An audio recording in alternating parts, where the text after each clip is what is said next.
Você chega lá, era com umas grades fechadas assim, batidas, o ferro batido, fechadas assim, eu aqui com uns negócios pontiagudos de sair assim, sabe, de bronze, sei lá o que era aquilo. Do outro lado a mesma coisa, ela lá do outro lado eu não conseguia ver ela, mas eu conseguia escutar. E aí eu perguntei para ela, o Priora, eu precisava tirar a fotografia dessa pintura. Será que a senhora permite? Porque não existe nenhum conhecimento dessa pintura na história aqui do Rio de Janeiro, nenhum catálogo iconográfico, eu não encontrei. Aí ela disse assim, não, mas nós somos aqui as Carmelitas Descalças, a gente não pode, porque nós somos aqui. Eu falei, não, mas aquele jeitinho, né?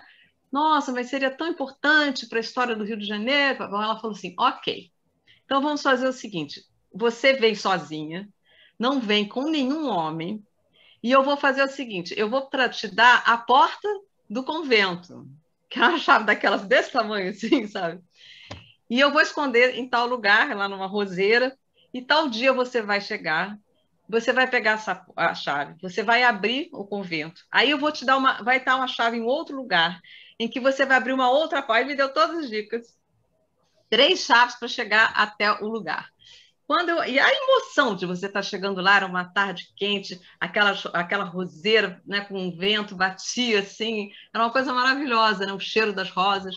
Aí eu abri a porta assim, tal, tal, tal, devagarinho e tudo, aquelas azulejos portugueses, sabe, com toda a história de Portugal, mas era uma coisa de louco, o lugar era maravilhoso. E aí eu abro uma sala que tinha uma sala intacta, intacta do século XIX, sem tirar nem pôr. A mobília, tudo direitinho, nananana. E quando eu olho assim, tá o Conde de Bobadela aqui, eu fiquei, nossa, finalmente. E olhei assim, tinha uma outra pintura aqui. Essa outra pintura aqui era de uma mulher. E essa outra pintura aqui era de uma mulher maravilhosa, lindíssima, parecia uma Frida Kahlo. Vamos imaginar uma mulher como a Frida Kahlo, muito parecida com a Frida Kahlo, numa pintura cusquenha. Aí eu falei, uai, o que o Conde de Bobadela está fazendo dentro do convento, com uma mulher olhando a ele tantos séculos? Eu fiquei desesperada, falei, não tô entendendo o que está acontecendo aqui, com essa mobília toda, com essa sala toda posta. E aí eu fui pedir audiência no parlatório para falar com a madre. Aí eu cheguei lá e falei, madre, eu não estou entendendo, eu preciso que a senhora me explique o que está acontecendo aqui, eu não estou entendendo, né? O que esse senhor está fazendo olhando para essa mulher há séculos? E aí ela falou assim para mim, você quer escutar mesmo essa história? Eu falei para ela, quero sim. Então, vem amanhã que eu começo a te contar. Significa que eu passei 40 dias indo lá. Todos os dias ela me contou essa história, tintim por tintim, como se fosse o primeiro dia, como se estivesse acontecendo na hora. Porque ela relatava como se fosse, ela foi ali na esquina, ela voltou, não era assim no passado. Uma coisa extraordinária. E ela fez isso para que eu pudesse escrever a história, essa história que é a história que eu estou escrevendo agora, que depois vai ser publicado, não posso contar para vocês. Mas, assim, olha que interessante como a pesquisa ela leva a gente para mundos que a gente nunca podia imaginar. E a Priora virou a minha melhor amiga. Agora eu sou aquela habituê do convento, chego lá. Entendeu? E eu peço conselhos, eu tenho 23 madres orando por mim todos os dias. Agora, é incrível. É incrível como elas fechadas naquele convento, e elas dizem assim para mim, Fernanda, o mundo está acabando, né? Porque o inferno lá daquela Lapa, à noite, imagina, essas mulheres são reclusas, elas acordam 4 horas da manhã, entendeu? Vão dormir às 8 da noite. Ela disse, não, eu não quero sair nunca daqui. Ela falou, pelo amor de Deus, sair daqui nem pensar. O inferno de Dante está aí fora. E uma sabedoria incrível. Mulheres que estão aí mais de 50, 60 anos, reclusas por opção. E esse é o universo que a gente vai vai encontrando dentro dessas pesquisas e dessas curadorias que a gente acaba fazendo. É incrível, né? Mas aguardem que a história é muito boa e depois eu vou... Espero que vocês gostem do livro que está sendo escrito sobre esse assunto. Mais alguém gostaria de comentar alguma coisa?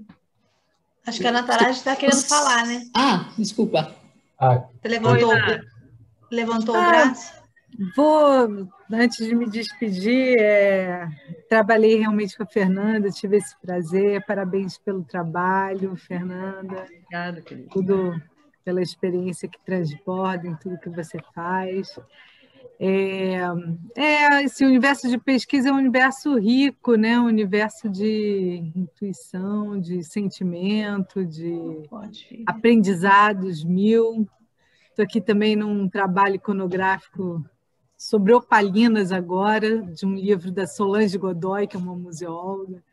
E aí a gente vai de universos em universos e aprendendo, e são universos tão diversos, né? E ao mesmo tempo, quando você vê, tem sempre tem uma linha que vai costurando eles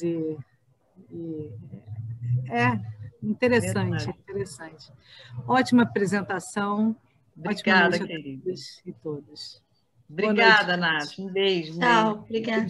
Obrigada, André, que está indo também. Vou passar para Cristina, que está com a mão levantada. Pode falar, Cristina. Fernanda, não, eu fiquei assim, sem palavras. De verdade, não foi 1h30. Fica tranquila, porque eu teria escutado muito mais. Foi uma apresentação maravilhosa. O que me tocou muito foi o que você falou do museu, que é um lugar para não esquecer a nossa história, a nossa cultura, o que aconteceu, a cultura dos outros, é claro, a história dos outros. Porque se fala sempre que o museu é um lugar morto. Eu acho que, na verdade, é exatamente o contrário, porque lembra toda a nossa vida passada. E se um museu morre, porque as pessoas não vão no museu, porque somos nós que podemos manter o lugar como um museu, seja qual for, vivo, completamente vivo, cotidianamente vivo. E falo dessa coisa porque me tocou muito. 2 anos atrás eu fui convidada a fazer a exposição em Roma, falando de Boipeba. Era a minha primeira exposição falando de Boipeba na Itália, na minha Roma. E fui convidada não sei se você a conhece, se chama Società Geográfica Italiana, Sociedade Geográfica Italiana. E é um museu onde vivo, porque se estuda, porque tem mais de 1 milhão de documentos sobre viagem, entre livros, fotos, mapas, e foi uma coisa incrível poder colocar Boipeba, uma pequena ilha do Brasil, dentro aquela vila maravilhosa, Villa Gelimontana, um Palazzina Mattei, fantástico. E lá eu entendi que não tem culturas diferentes. Eu sou romana, é claro, vivo há 18 anos na ilha, tudo mais, mas eu acho que próprio a coisa de poder colocar as minhas fotografias dentro essa biblioteca enorme, eram quase 50 fotografias, 60 por 80, então, grande. E significa que é a gente que faz, somos nós que fazemos a cultura viver. E temos que achar esses lugares antigos para nós entenderem o que é a história de verdade, mas a cultura de todo mundo, não somente a nossa. E você falou uma coisa belíssima, que era entender o tempo. E eu acho que é fantástico, porque o tempo não tem, não é o nosso tempo que conta, não é o cronológico, mas é o que nós fizemos do tempo. E lembrei também de uma coisa fantástica que foi, não sei, acho 40 anos atrás, que eu vi a moça de Piranesi das cárceres. Que ótimo! O cárcere romano, que era o Castel Sant'Angelo.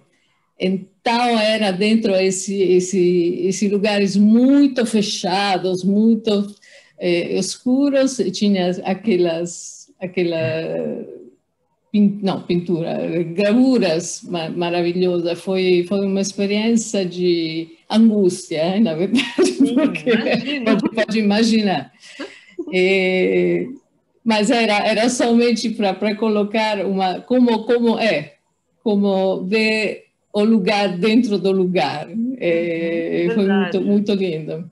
Obrigada por essa apresentação, porque foi fantástica. Se podemos fazer a segunda.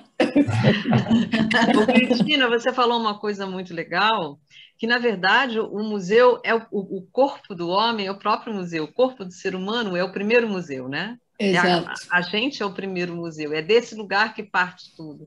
E aí começam todas as relações a se darem, né?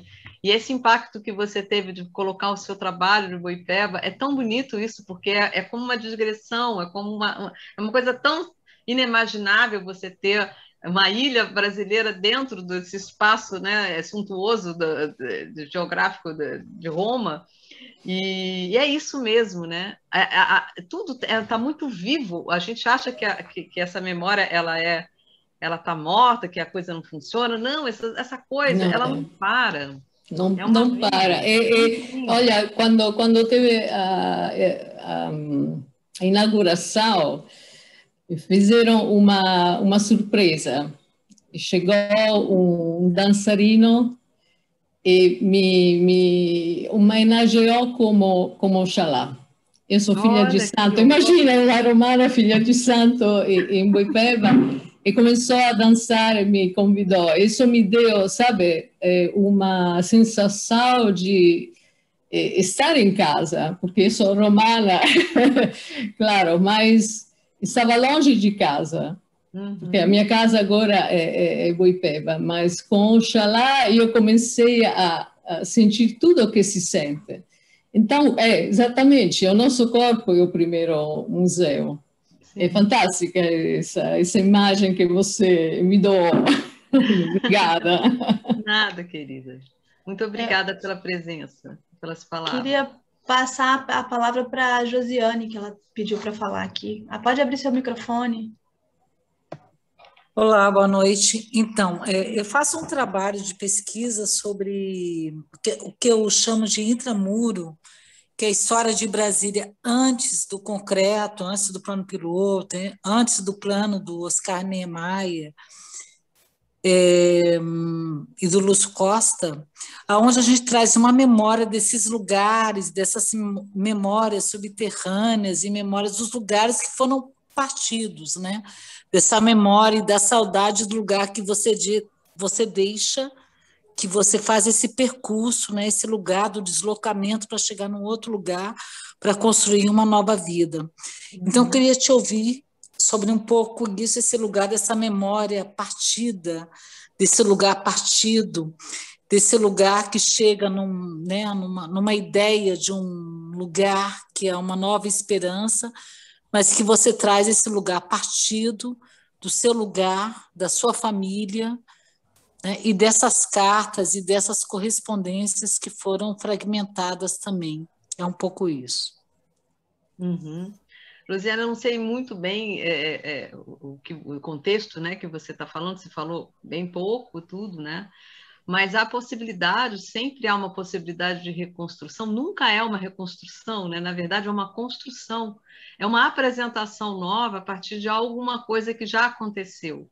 E aí, como apresentação, é um novo mesmo, é um discurso novo, é algo que vem para poder potencializar aquilo que já existia antes como memória, né? Não tem como resgatar a totalidade dos fatos, Porque como a memória é algo muito móvel e ela é muito flexível, e não existe, na verdade, uma verdade sobre as coisas, existe uma forma de ver, ou existe um olhar que se debruça sobre as coisas, né? Então, no meu ponto de vista, quanto mais se deixa fresco o espaço, né? Digamos, quanto mais a gente abre a porta do entendimento do outro, mais a gente consegue perceber o que a gente não consegue perceber, né? Porque cada um tem o seu próprio universo de contextualização, de vida, de conhecimento, de sofrimento e tudo mais, né? E todo mundo, cada um sabe a dor e a beleza de estar vivo. E aí é importante esse contato muito aberto e também sempre transversal, nunca só de um viés só, né? Para que a gente possa fazer uma leitura menos viciada, digamos, de algum ângulo, porque de ângulos a gente já está cheio, né, nesse mundo. Não há necessidade mais disso, né?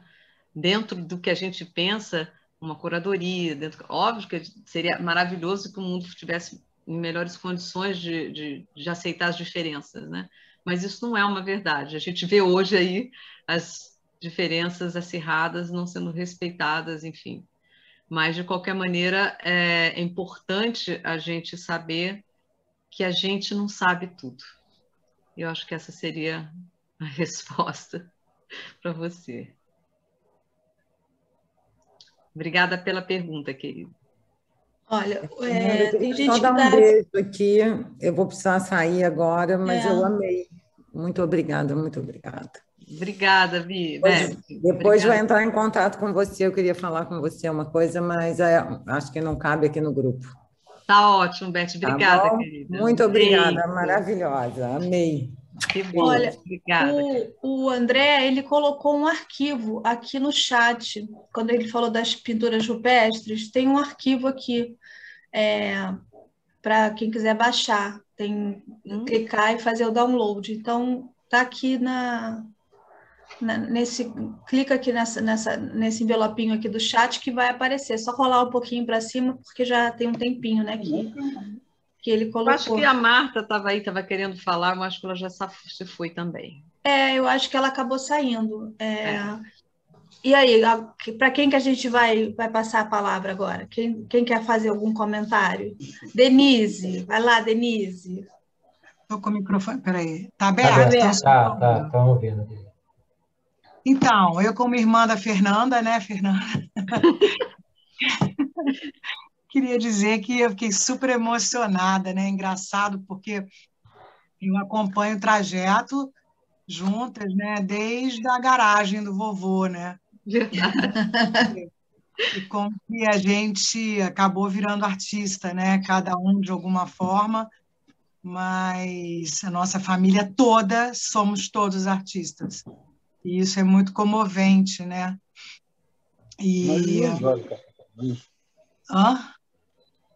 Alguém falou alguma coisa? Não, está com o microfone aberto. E aí, eu queria colocar uma coisa importante, que é assim, todo esse trabalho da Fernanda, o que eu vi a vida inteira, é um trabalho de muita excelência, assim, é muito cansativo e exaustivo, né? E uma das cenas que não me sai da cabeça, que eu queria falar para você, Fernanda, que eu não sei se você vai lembrar, quando a gente estava fazendo faculdade, coisa e tal, e você já tinha se formado na escavação, você saía para a escavação e a mamãe dizia: que lugar você acha que ela está no mundo? Aonde que ela está?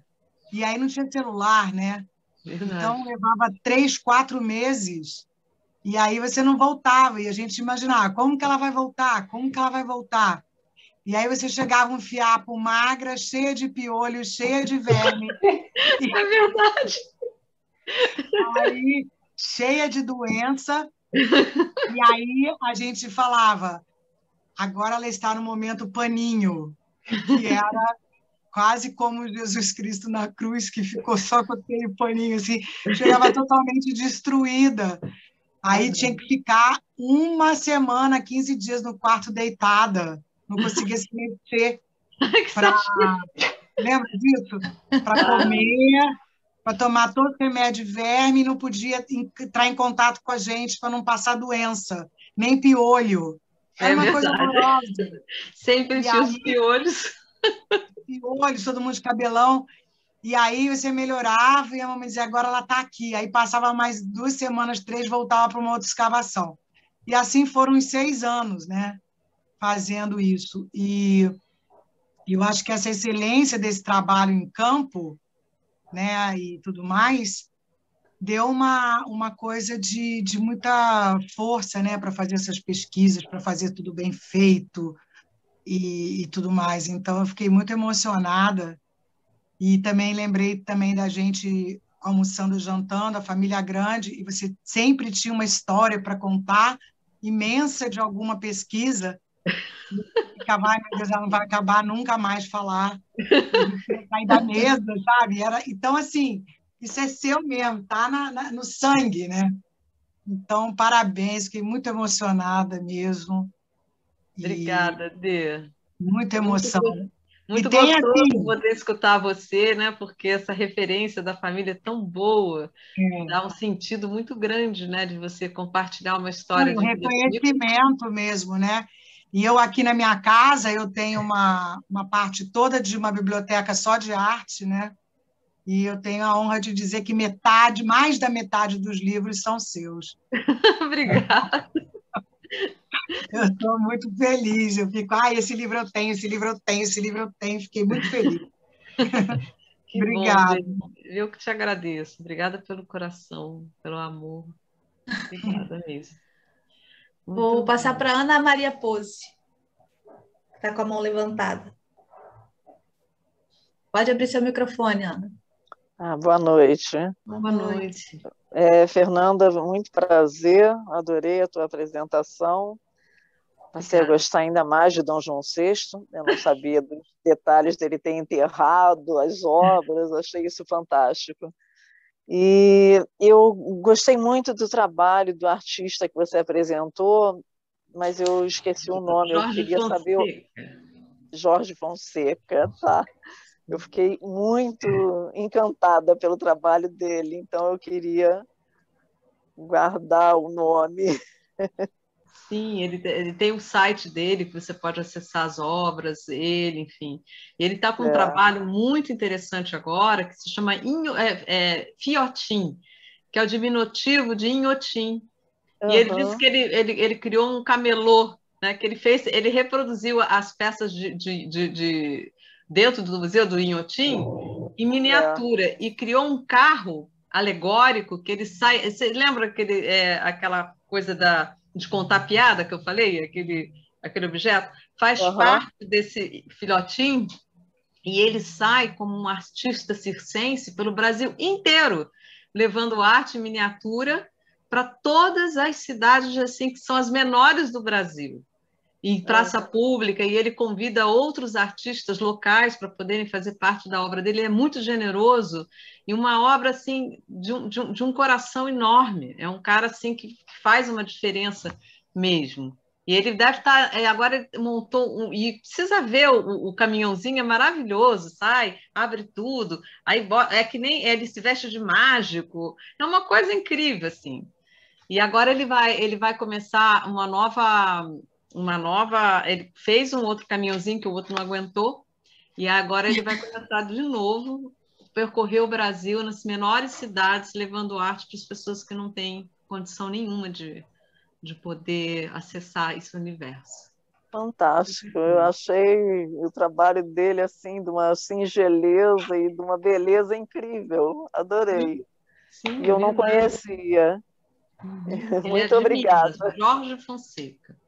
De Minas, né? Tá certo. Obrigada, Fernanda. De nada, parabéns pelo seu trabalho. Gostei muito da palestra também. Poderia ter ficado mais falando. Obrigada. Um abraço, tchau, boa noite. Tchau, boa noite a todos. Boa noite. Eu que achei que estava cansando todo mundo. Não, poderia ter durado mais. Estava muito bom. Parabéns. Obrigada. Tem alguém que queira abrir o microfone? Dulce? Anabela? Eu queria só falar rapidinho. Então, peraí, só os dois abriram juntos. Deixa eu abrir para a Anabela. Fala, Anabela. Boa noite. Boa noite. Eu quero novamente agradecer o vosso trabalho, que é fantástico e que me ajuda a viver. Obrigada. Grata pela partilha. Tem sido... Eu estou confinada há muito tempo e tem sido fantástico seguir-vos. A exposição de hoje foi novamente fantástica. E a minha formação é bem diferente. Eu sou de política social e tive uma sensação fantástica. Eu acho que aquilo que consegue fazer é estabelecer uma relação empática com o momento. E o momento que pode ser a pré-história, pode ser um momento qualquer. É de facto fantástico e a forma como me transmitiu esse percurso que definiu na infância foi delicioso. Obrigada, Anabela. A minha forma de estar na vida é um bocado obsessiva com a empatia. Eu nunca tinha imaginado que alguém estabelecesse relação empática com a pré-história, mas é isso que faz. É trazer a pré-história para o presente. Verdade. Foi fantástico, muito obrigada. E obrigada por pensado nisso. Isso é muito bom escutar. Eu nunca tinha pensado sobre isso. É muito bom escutar você. O meu olhar é talvez muito marcado por isso, pela necessidade de estabelecer relação com o outro. Nunca tinha. Eu estou aqui a matutar. E a noção com que fiquei, talvez pelas minhas deformações, é que consegue estabelecer relação e transportar-se de uma forma fantástica. Transportar-se para a pré-história é do outro mundo, mas tem que mergulhar naquela realidade. Sim. Sem essa relação, quase de fusão, não transmitiu o que transmitiu. Não sei se me fiz entender, porque a minha linguagem é outra. Sim, entendo perfeitamente. Entendo com o coração, de verdade, né? Com o coração mesmo. Com o coração aberto. Para mim foi fantástico. Os trabalhos todos. E pode voltar todas as semanas, que é que eu lá tiro. Eu posso aguentar até às 4 da manhã, é tranquilo. Está ótimo. Obrigada, Anabela. Já tivemos um dia até muito tarde mesmo. Portanto, é tranquilo. É muito tranquilo. Teve um dia que nós ficamos até às 11, né? E a Anabela já estava lá 3 horas da manhã, 4 horas da manhã, né? Era 3 e tal da manhã. 3 e tal, Mas, Anabela, você está falando sobre essa relação com a pré-história.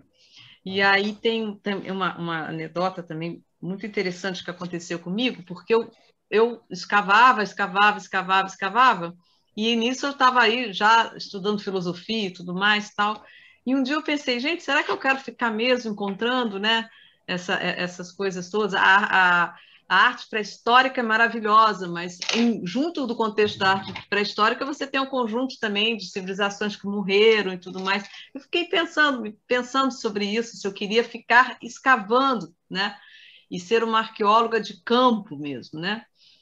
E um dia eu estava numa escavação no Mato Grosso e aí eu estava com uma equipe muito assim, importante, que é a equipe do Museu do Homem de Paris, o Vialou, Denis Vialou, ele era o diretor do museu e o cara que mais entende de arte rupestre do mundo, ele que fez as últimas coisas em Lascaux, né, e Altamira, na Espanha, são deles, né, o trabalho científico, e ele me via como uma discípula dele. E nessa escavação de 4 meses, dormindo em rede, comendo tatu, aquelas coisas, né, que a Denise contou, eu cheguei à conclusão de que eu tinha que dar um tempo disso para ver se eu queria seguir, né? Prosseguir nesse caminho. Coisas de jovem, né? E eu cheguei para ele, em plena escavação, falei, Denis, eu queria te dizer que eu acho que eu não vou escavar mais. Ele falou, porque você está passando mal? Eu falei, eu acho que eu não vou escavar nunca mais na minha vida. Nossa! Quando ele ouviu isso, ele levou um susto, né? E aí foram várias conversas e tudo mais. Quando eu voltei dessa escavação, depois de ter passado muitas coisas, naquela época havia a Rio 92, que era aquele encontro ecumênico que teve sobre biodiversidade, e foi o primeiro, né, momento de tentar segurar essa destruição do planeta. E vieram várias entidades espirituais enfim, do mundo todo. O Dalai Lama teve aqui, todas as pagelanças, todos os índios, tarará, e um bocado de gente estava lá na casa da Denise, que naquela minha irmã, que era naquela época